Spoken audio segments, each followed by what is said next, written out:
You grew up in a union household. I believe your father was a bus driver and your mother a community organizer and a community college professor.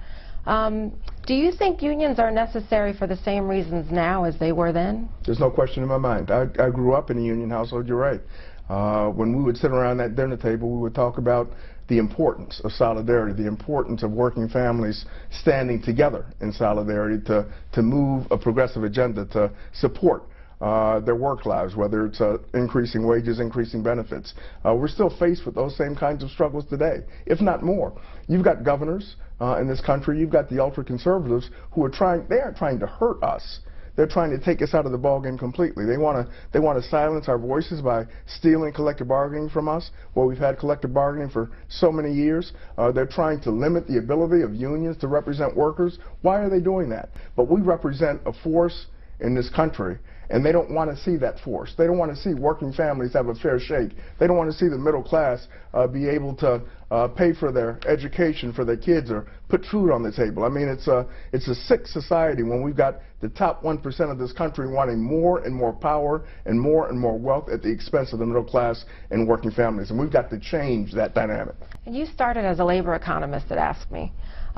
You know, business groups, Republican lawmakers, many of them say that actually union priorities hurt the economy. I'm assuming you disagree. Can you tell us why? I disagree simply because we believe that we build upon the economy. When you have a strong foundation within the private sector and within the public sector, when you have jobs, the growth of jobs and the growth of wages, the growth of benefits, that helps the economy, not only in state and local governments, but all across this country.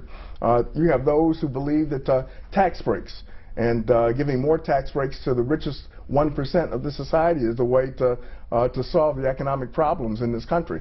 That's not solving the problems. That trickle-down approach has never worked. It's not going to work in the future. The way that you solve problems is to, again, lift that boat, rebuild the middle class, support working families, provide the tools for them to be able to spend in their own communities but have a decent lifestyle.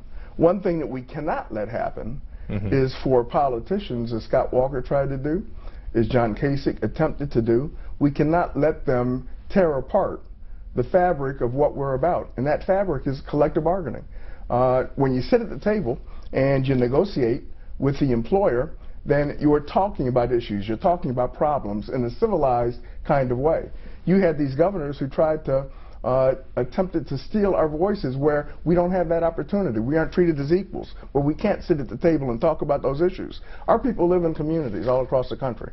They're a part of their neighborhoods. I mean, if they see that the community is suffering, if they see that the local government or state government is suffering, then, you know, that impacts on them. And they're willing to talk about changes at the work site. They're willing to talk about possibly changing benefit and wage levels. But you do that through the process of collective bargaining. We refuse to sit silently by while these governors try to take collective bargaining away from us.